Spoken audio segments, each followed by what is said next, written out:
Right, so hello, another home edition of the Royal Rota. Here we are again. I'm still in my garden, still can't move in my house. Lizzie, how are you? I'm fine. I'm back at home this week. I'm not in our studio anymore, so I've retreated back home. Retreated back home. Now listen, we got another message from the Queen. What we were saying a few weeks ago is how rarely she gives national addresses. I kind of feel like we've heard now from the Queen 3 times in the space of a month.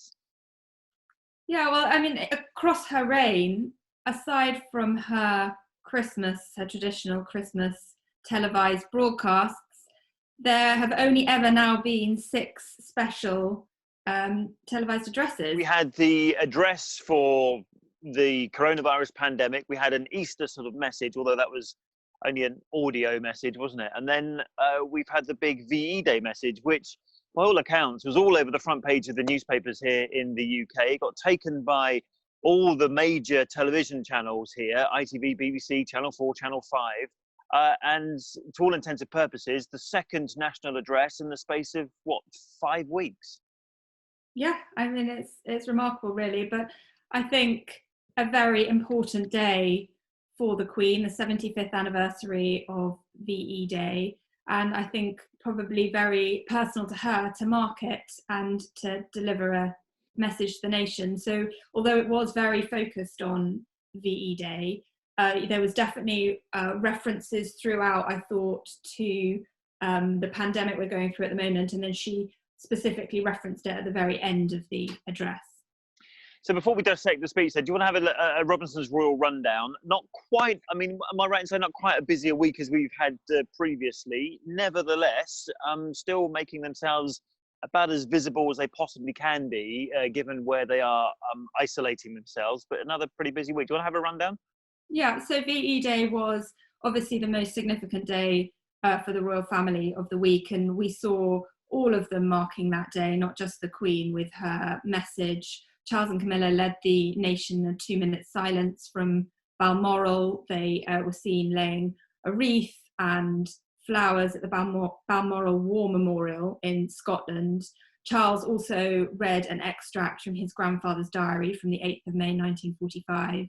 And then we saw members of the family partaking in video calls with veterans. So Princess Anne, the Countess of Wessex, the Duke and Duchess of Cambridge, all dropped in for video calls.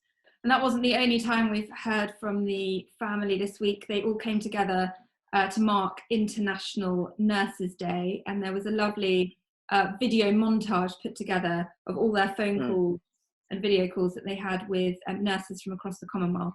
Yes, 7 Commonwealth countries in the UK, wasn't it? It was a pretty busy video. Yeah, and included audio of the Queen on the telephone, which is the first time they've released audio of her speaking on the phone. We also heard from Prince Harry this week. He was marking what would have been the opening ceremony of the Invictus Games in The Hague, which is where we should all be right now. Coronavirus. Yes, yeah.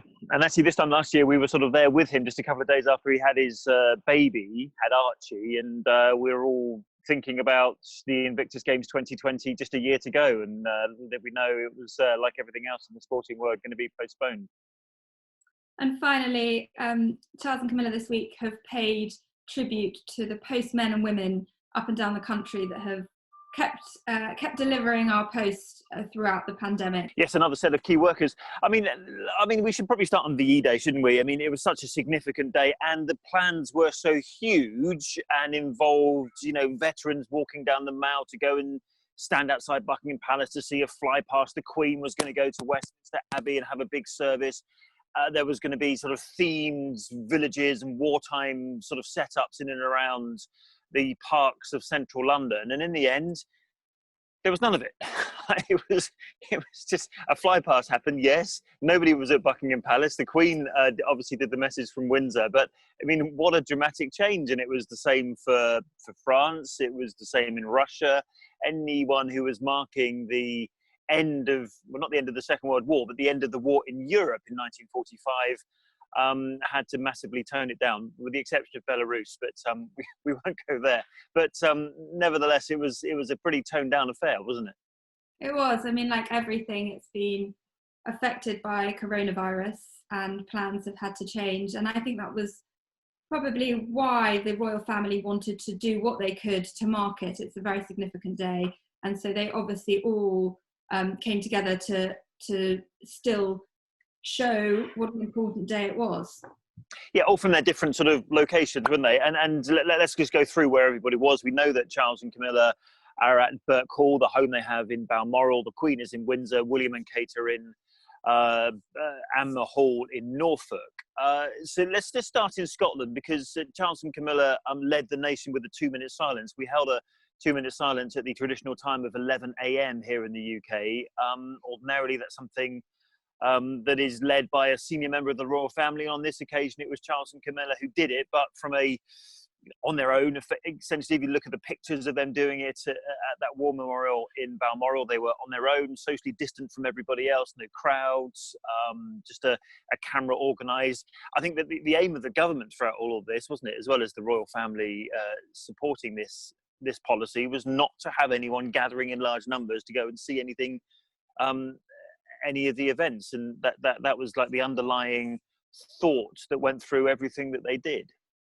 And where the Balmoral War Memorial is just outside the estate, the Balmoral estate. So it's on public land. The public can access it. So they were very careful not to disclose that location where Charles and Camilla were going to be leading the silence from. That's right. All week we just got a senior member of the royal family or a member of the royal family is going to lead, and they wouldn't say who or where or how.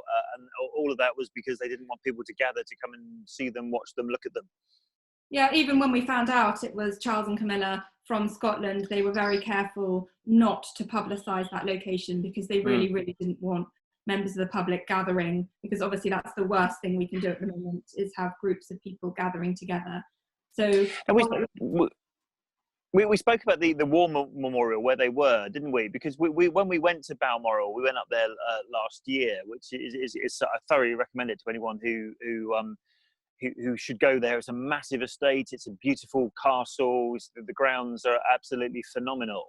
But that war memorial both struck us as slightly strange, because the one that they erected after the First World War had some what looked to us like Nazi swastikas, and actually they've had to put up a little plaque explaining that Hitler, this symbol meant something completely different. So this is the war memorial they were at. But I think there's an interesting tale about the war memorial there, the one that was erected after the First World War, before Hitler. They also, as I said earlier, Charles laid a wreath while he was there, and Camilla laid flowers that she'd picked from the gardens at Burke Hall, and they both attached their own messages to those.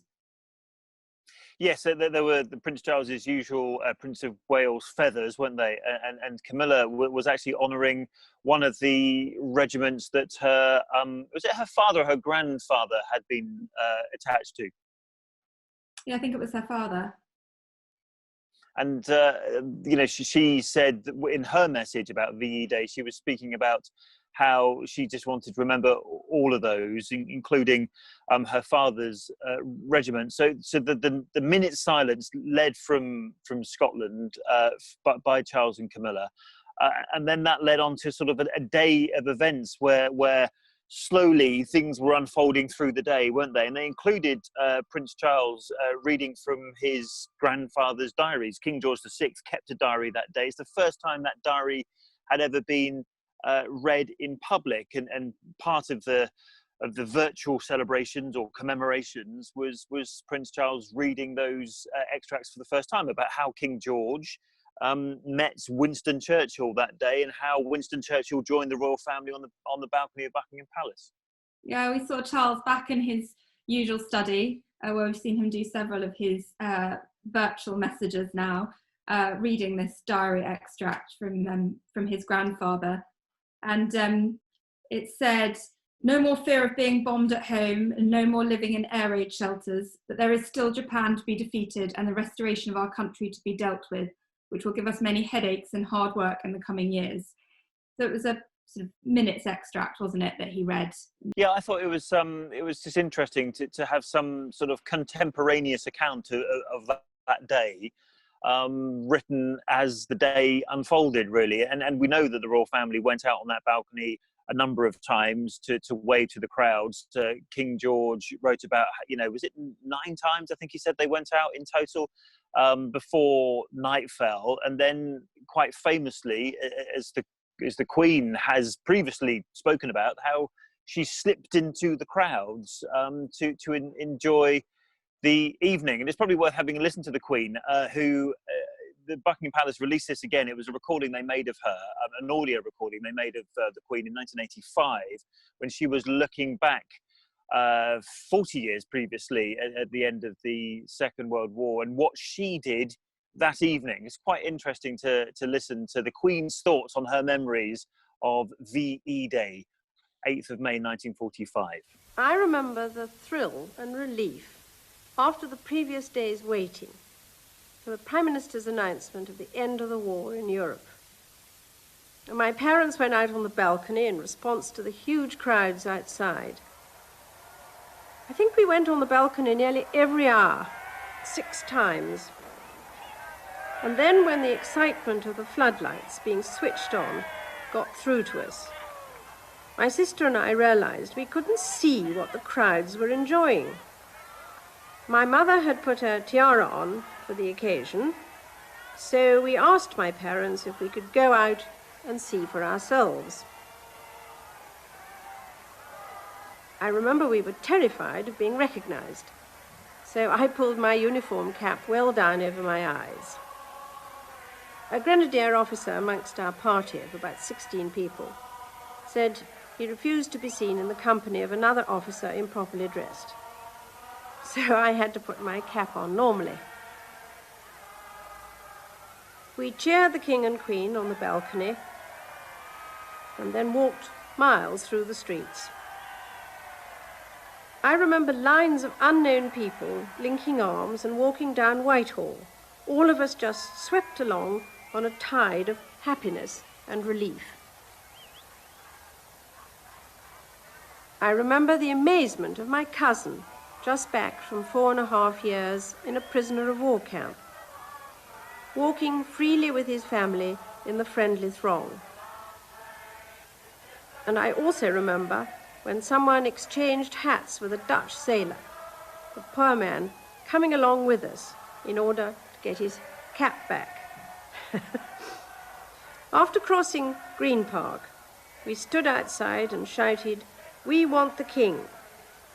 And we were successful in seeing my parents on the balcony, having cheated slightly because we sent a message into the house to say we were waiting outside.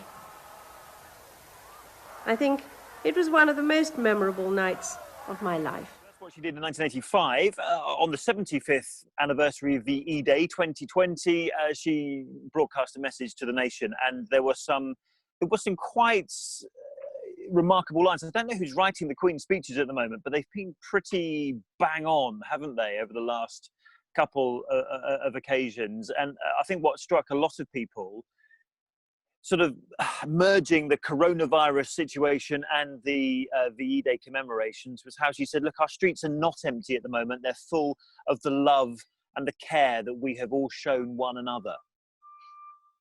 Yeah, and I think this message, while it was in its main focusing on VE Day, I thought it was, echoed what we're going through now and what they were going through then. When she says that it had been a total war, it had affected everyone and no one was immune from its impact. I mean, you could really translate that to what's happening with coronavirus. And as she says, at the start, the outlook seemed bleak, the end distant, the outcome uncertain, but we kept faith. And I think, like in her earlier message, that when she was talking about sort of dark times and coming out and sort of seeing the light, I think there is, you can really you can sort of, there are echoes of what's happening now to what was happening in 1945. Yeah, and also one of the other headlines that the newspapers went on the next day, other than the "Our streets are filled with love," was the line that the Queen said, "Never give up, never despair." That was the message of VE Day, and I think a lot of newspapers thought that that message could very well relate to the situation that the UK and much of the rest of the world is going through at the moment. And we spoke before, didn't we, Lizzie, about the fact that this Queen's message was broadcast at 9 p.m, which was exactly the same time that her father broadcast the message 75 years previously, on the 8th of May 1945. And they included a chunk of his speech at the beginning of the Queen's broadcast to the nation, so that she could reference what her father had said to the UK, or the British Empire as it was in those days. That's how long ago it was. In 1945. Yeah, and she started her message by reflecting on the fact that she was picking up at 9 p.m, just as her father had done 75 years ago. And I think that for a lot of people, the reason that this lands so well is because the Queen can talk with experience of having been alive in 1945, and can talk about, with experience of getting through the war and what that felt like. And when she says, "We will come through this, never give up, never despair," there is hope. I think she can talk about that, having experienced difficult times herself. Yes, so I mean, it's worth listening to the Queen's message in full. It's about 3 minutes long, but you'll be able to hear some of those words for yourself if you missed it last week. I think this is a great place, a podcast such as this, to listen to the Queen in full, rather than lose any of the words of wisdom that she imparted to the nation at 9 o'clock on the 8th of May 2020. I speak to you today at the same hour as my father did exactly 75 years ago.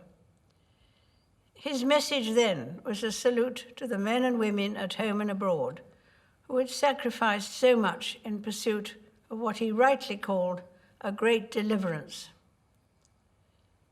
The war had been a total war. It had affected everyone, and no one was immune from its impact. Whether it be the men and women called up to serve, families separated from each other, or people asked to take up new roles and skills to support the war effort, all had a part to play. At the start, the outlook seemed bleak, the end distant, the outcome uncertain. But we kept faith that the cause was right. And this belief, as my father noted in his broadcast, carried us through. Never give up, never despair. That was the message of VE Day. I vividly remember the jubilant scenes my sister and I witnessed with our parents and Winston Churchill from the balcony of Buckingham Palace. The sense of joy in the crowds who gathered outside and across the country was profound. Though while we celebrated the victory in Europe, we knew there would be further sacrifice. It was not until August that fighting in the Far East ceased and the war finally ended. Many people laid down their lives in that terrible conflict. They fought so we could live in peace, at home and abroad. They died so we could live as free people in a world of free nations. They risked all so our families and neighborhoods could be safe. We should and will remember them. As I now reflect on my father's words and the joyous celebrations which some of us experienced firsthand, I'm thankful for the strength and courage that the United Kingdom, the Commonwealth, and all our allies displayed. The wartime generation knew that the best way to honor those who did not come back from the war was to ensure that it didn't happen again. The greatest tribute to their sacrifice is that countries who were once sworn enemies are now friends, working side by side for the peace, health, and prosperity of us all. Today it may seem hard that we cannot mark this special anniversary as we would wish. Instead, we remember from our homes and our doorsteps. But our streets are not empty. They are filled with the love and the care that we have for each other. And when I look at our country today and see what we are willing to do to protect and support one another, I say with pride that we are still a nation those brave soldiers, sailors, and airmen would recognize and admire. I send my warmest good wishes to you all. Now, you would have seen, if you were paying close attention to that video, a couple of things on the desk in front of her. One was a photograph of her father. The other was a hat. A hat that, if you were listening to this podcast a while ago, you would have heard the Queen talk about that she was wearing on the night of VE Day. And that was strategically placed on the table in front of her. Yeah, they're always very clever, aren't they, with that attention to detail. It's not just what the Queen says, it's those details of the photographs in the room, the objects in the room, and this time, to have that hat from her time in the Auxiliary Territorial Service that she joined at the age of 18 on the table in front of her, I thought was a really lovely detail. Yeah, and a reminder, actually, sadly, there aren't many people left who can remember what it was like living through the Second World War. And here we have the Queen being one of them, who is able to tell us her own experiences firsthand of being in London on VE Day and wanting to party with the crowds.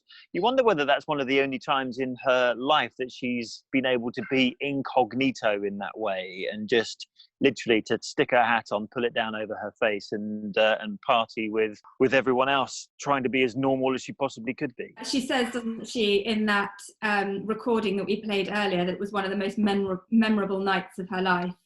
To be able to go out and put her cap down and be with everybody.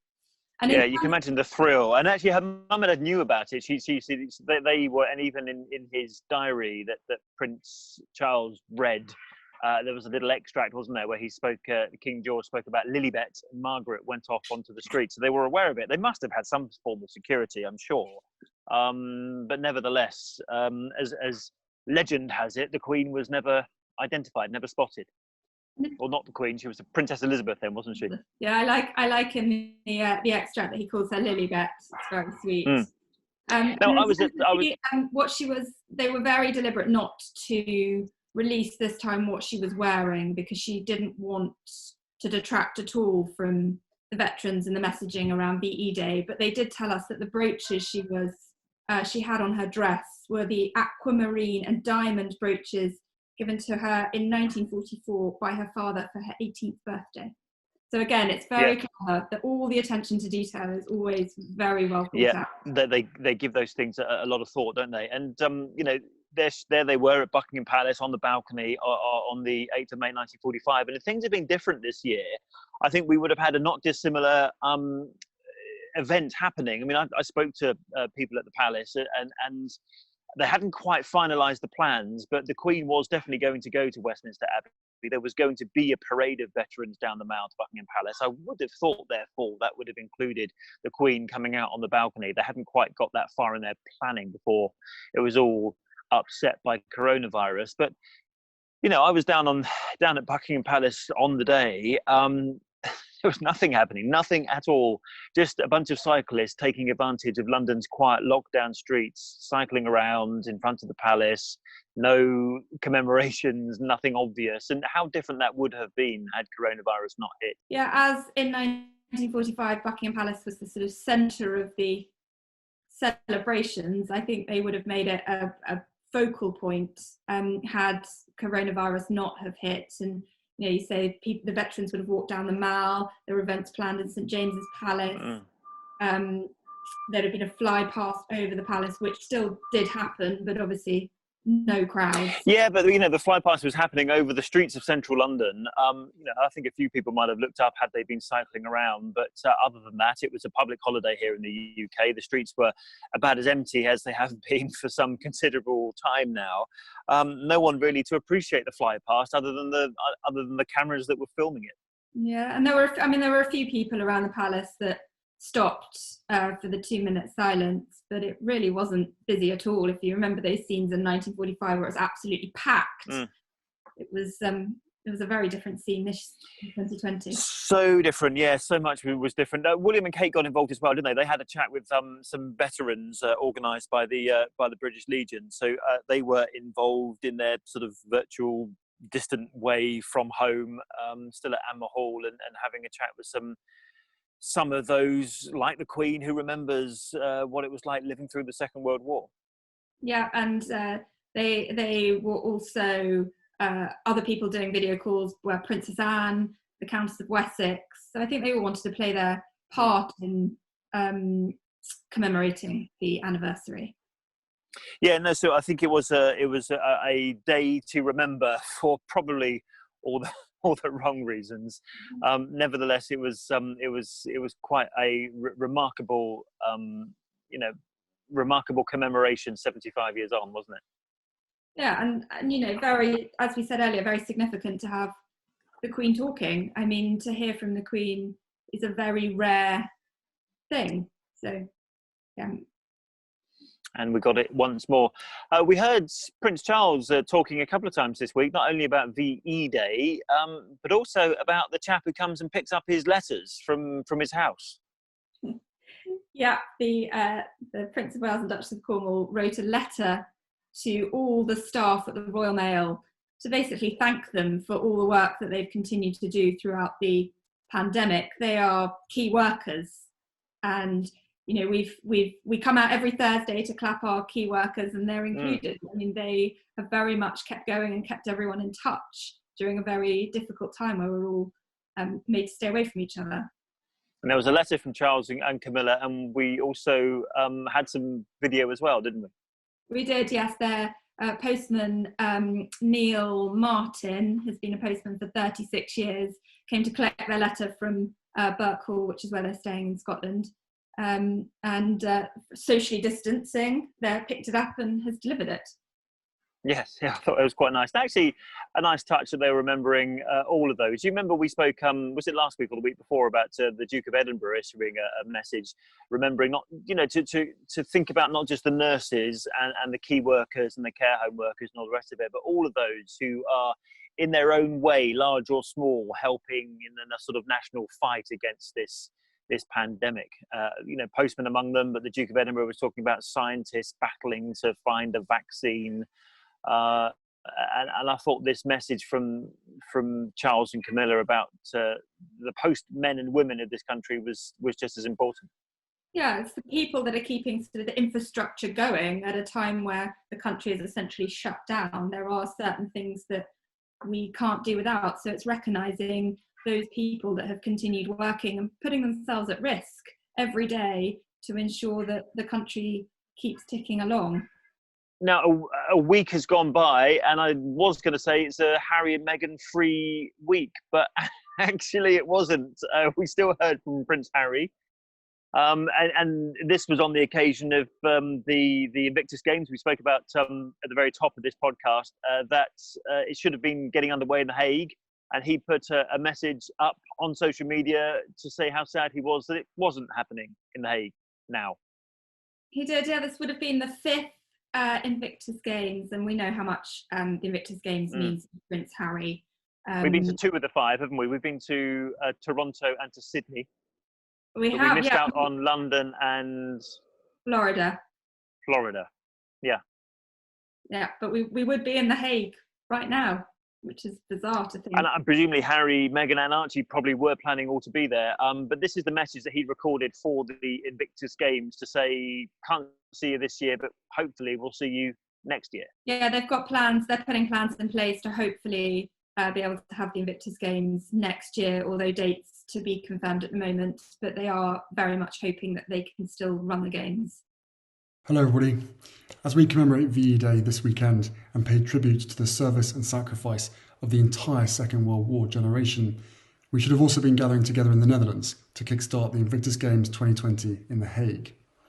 Life has changed dramatically for all of us since I was last in The Hague, but the IG 2020 team has done an incredible job to adapt so quickly to the situation, and they are busy putting plans in place for next year. The new dates will be shared with you very soon. I hope that all of those in the Invictus family are coping well and supporting each other through this challenging time. I continue to hear amazing stories of families coming together over online platforms, but please look out for those that have gone quiet or that are no longer visible on the chat sites.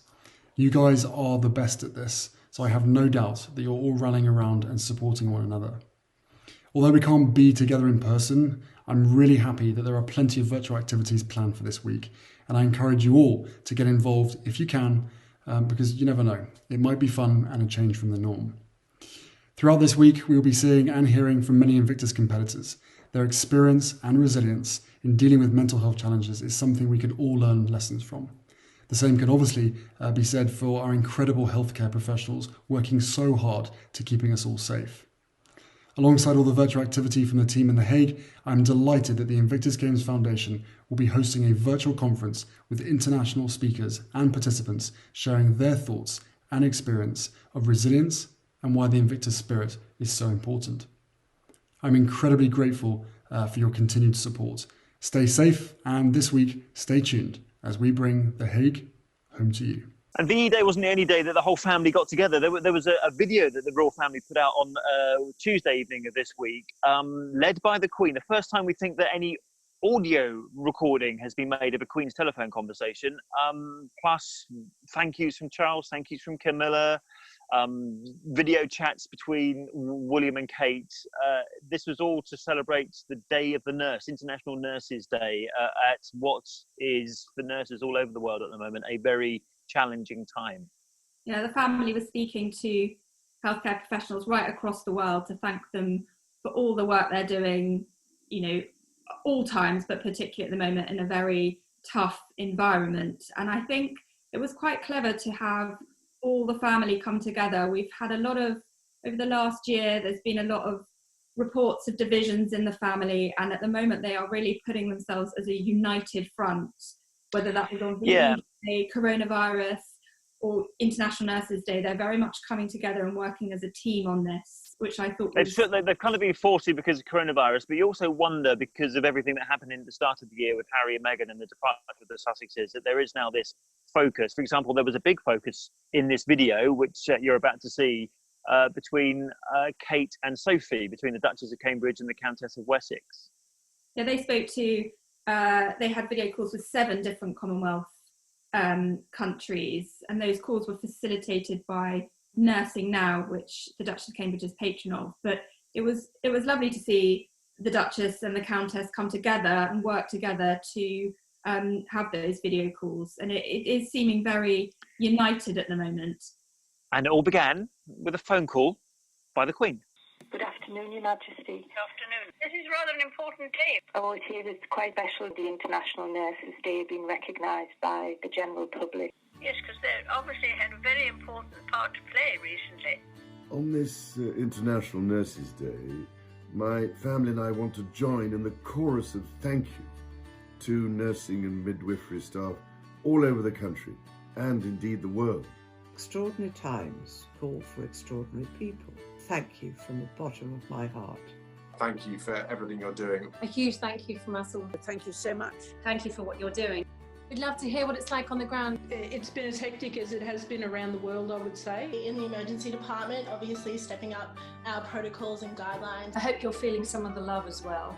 We are feeling the love. We are happy to be here and provide the services to the patient. Thank you for what you're doing. The outcomes are so much better because of the interventions that you're doing. It's amazing that you're able to still continue the support and the care that you would normally provide, even under these really difficult circumstances. And I want to wish Happy International Nurses Day for all of us. We are celebrating on the Zoom with all our nurses. And the nurse that the Queen spoke to at the top there, that's a very rare recording of the Queen, and well, very brief recording, but nevertheless very rare. That nurse has spoken to us. She has, yeah, Professor Kathleen McCourt. She's president of the Commonwealth Nurse and Midwives Federation. Had a very special phone call from the Queen. So we thought we would give her a call and see what that was like. And she said that they spoke for about 15 minutes. Which is, you know, imagine having a phone call for 15 minutes with the Queen. Yeah, of which we got about 15 seconds, but nevertheless. And she said that the Queen was incredibly knowledgeable which we know the Queen is very well read, and was interested in a whole range of topics. She wanted to hear about the pandemic, she wanted to hear about the work of nurses, retention, how they were coping in the pandemic. So I think it was more than just a hello. We talked about a lot of things, general things around nursing at the present time, the profession, a little bit about my own personal background, and the work of the Commonwealth Nurses and Midwives Federation, which is quite extensive around nursing in several countries with very, very challenging healthcare needs. It became a very easy conversation, which I think is really, the work of nurses. Lots of nurses have lots of different skills and can have all sorts of conversations with all sorts of people. It means a tremendous amount to people who are doing a really tough job at this present time, just to have that recognition at what is the highest level within the country. She is the head of state. And what a conversation that must have been between that nurse and the Queen. So you can't say we don't talk about the big issues on this podcast. We've spoken about the Second World War, victory in Europe, coronavirus, phone calls with the Queen. We covered a fair few bases today. Invictus Games. Yeah, it's been busy, but as usual, I'm afraid I don't have a list to look ahead to. It's very fluid at the moment. So yeah, there's one thing we're not getting at the moment is any advance notice. For example, at the Nurses' Day, we had a phone call within the hour of it being released. So we can't actually give you any foresight, but we can at least give you the review afterwards. Yeah. And we will see you again next week. Don't know what we'll be talking about, but I can guarantee there will be quite a lot to talk about. So thanks, Lizzie. See you next week. See you next week.